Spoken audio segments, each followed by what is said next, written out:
Kefka Dancing Mad is a wild commander, insanely powerful, but also insanely random. In this video, we'll go over a deck that's about $55 that absolutely abuses Kefka, while at the same time reducing Kefka's randomness, and we for sure won't confuse Kefka with Franz Kafka, the author of Metamorphosis. Inside each of us, like the Final Fantasy set, are two Kefkas, one Court Mage and one Dancing Mad. This video will focus on Kefka Dancing Mad, which is a 7 mana value Rakdos commander. It's a 6/6 and on your turn it has Indestructible. At the beginning of your end step, exile a card at random from each opponent's graveyard. You may cast any number of spells from among the exiled cards this way without having to pay their mana cost. Then each player who owns a spell that you cast this way loses life equal to its mana value. Now, 7 mana is a lot of mana, but the return on that investment is potentially immense. The Indestructible on your turn ability will provide some self-protection and will generally ensure that for your 7 mana value investment, you will get at least one go around of Kefka's end of the turn ability. In general, you want to cast Kefka when all of your opponents have impactful spells in their graveyards. So it will behoove us to run a lot of the 3 Ds, which are Discard, Destruction, and don't ask about the third D. If I tell you what it is, this video will get demonetized. Luckily, you can wipe and destroy cards well before you hit 7 mana and cast Kefka, so that strategy works pretty well. But what happens if your opponents have a bunch of crap in their graveyard instead of good stuff, or just has a bunch of lands or something? Well, that's why we're also going to focus our efforts on graveyard control, manipulating opponents' graveyards to increase the likelihood of Kefka hitting bombs. This deck is technically just outside of what I consider budget. There are like 4 cards that are rare or mythic above the $2 limit that I generally have. But I think those inclusions are real nice and they aren't much more than a few bucks above that range. All in, this deck costs under 55 bucks, and that will probably go down even further as Kefka's price itself comes down a bit after the Final Fantasy set starts getting into people's hands and those people start to realize that a lot of these cards are not worth $400. The deck bracket is tier 2, and I think that's more or less correct. It does have the possibility to high roll a lot of things, but that's all going to be dependent on what's in your opponent's graveyard. I would rate it a 6 out of 10 on the power scale because you really only kill people with what they bring to the table, so it's their fault, not yours. The strong weak paradigm that I usually use is kind of weird with this deck. Like, in theory, you are bad against, say, a Golgari self-mill strategy since your mill helps them fulfill their plans, but that also might mean that you are getting stuff out of their graveyard that a person who does self-mill might want to get back from a graveyard. And similarly, you would think that you are weak to decks that don't voluntarily fill their graveyard, since that means you'll have to do double duty of forcing their stuff into the graveyard and getting Kefka out and online.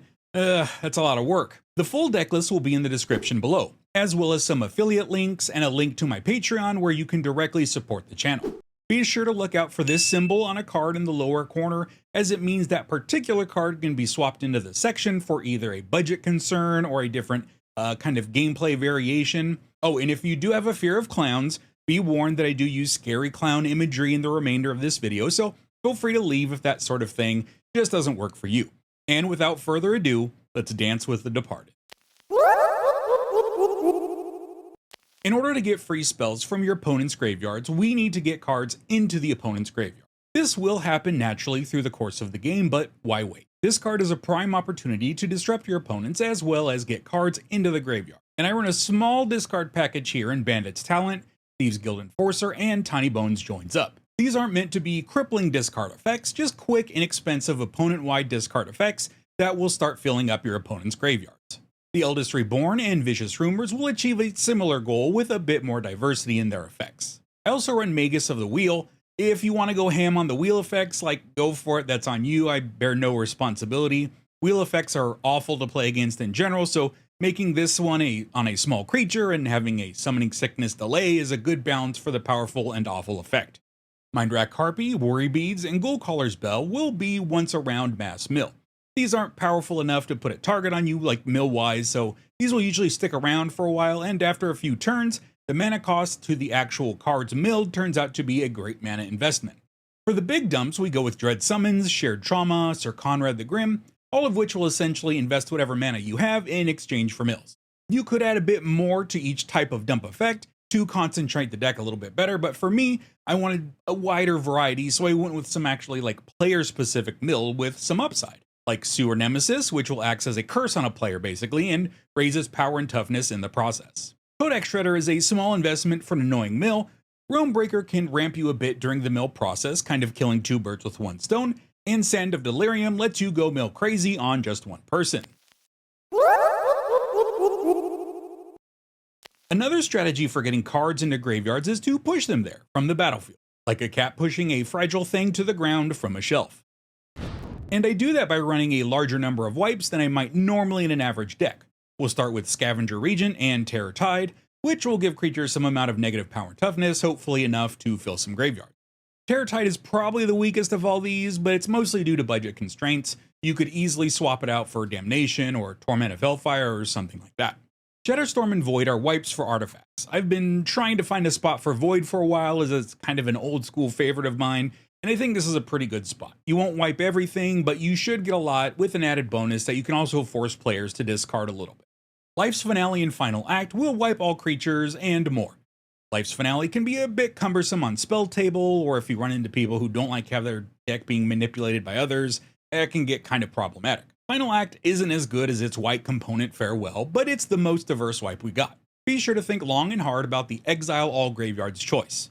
Cards resolve in order, so you can't pick Exile All Graveyards and then destroy all creatures to try and get a specific creature in play into the graveyard and cast for free from Kefka. Then we get to the wipes from Universes Beyond. In the One Ring to rule them all, which will get a good mill and a good chunk of damage onto the table in addition to the mill. And the Nipton Lottery, which, I'll be honest, is mostly here because I've been playing some Fallout stuff lately, and this has always seemed like a fun card. Why not give it a shot? Our interaction is pretty standard, as Rakdos has a wide variety of cards that will destroy stuff. Bedevil, Terminate, Untimely Malfunction, and Withering Torment are all fine interaction, but given Rakdos' ability to single target removal stuff, you can kinda run whatever you want here. Necron Deathmark and Grisly Spectacle are a bit expensive, but give you the added bonus of milling cards in addition to the removal, which is very good for us, so I would run these as a priority. Since we're doing the hard work of filling up our opponent's graveyards, why should Kefka get all the fun of stealing your opponent's cards and using them against him? Chainer Dimension Master and Geth Lord of the Vault will both just straight up jack your opponent's cards right out from under their nose and or from their graveyard. Arvinox the Mind Flail is a bit pricey, but it does have a slightly more controlled version of Kefka's ability. And Laughing Jasper Flint will get you some exile casting for each creature you control that doesn't belong to you. As a reminder, outlaws are assassins, mercenaries, pirates, rogues, and warlocks. He makes creatures from Kefka mercenaries, and those count as outlaws, which will give you a bunch of exile casting. The key section of this deck is the graveyard control. These are cards that will in some form or another remove cards from graveyards, so that your Kefka hits are more in line with what you actually want, and not just complete RNG. Withered Wretch is the gold standard of this section. 2 mana for a 2/2, pay 1 mana to exile a card from a graveyard, does everything we want and everything cheaply. Phyrexian Furnace and Crook of Condemnation will work over your opponent's graveyard, and if you can get one of these out before the graveyards get too heavy, you can get really precise with your Kefka triggers. Next up, we have a few double-sided cards in Graveyard Trespasser and Heirloom Mirror. Graveyard Trespasser will just kind of level up when it flips sides, while Heirloom Mirror starts as a little bit of card draw but then turns into a full-fledged graveyard-eating badass. Mastermind Plum and Hazel's Brewmaster will get you some graveyard control on attack, and I feel like the upside on Hazel's Brewmaster is crazy good, even if you aren't running a strictly food deck. We'll finish off the graveyard control with some aggression in Immerstrom Predator and Urborg Scavengers, which will exile cards from graveyards and buff themselves on attack. Kefka costs a lot of mana, there's no getting around that, and it does have some protection built in, but you want to protect your investment further, specifically whenever it isn't your turn, which is like 3/4 of the game. To that end, I run a package of 1 mana value instants that essentially I'll just say, when Kefka dies, bring him back. And that's it. There's really nothing clever or sneaky like how I slid a call to action to like this video into this section and nobody noticed.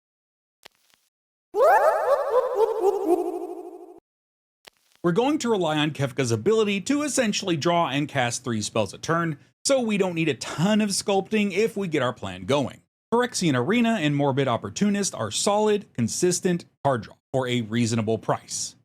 Staff of Eden can potentially steal a legendary creature from a graveyard but it's primarily there to draw a bunch of cards off permanents that Kefka casts. Remember, not each Kefka spell needs to be a big home run.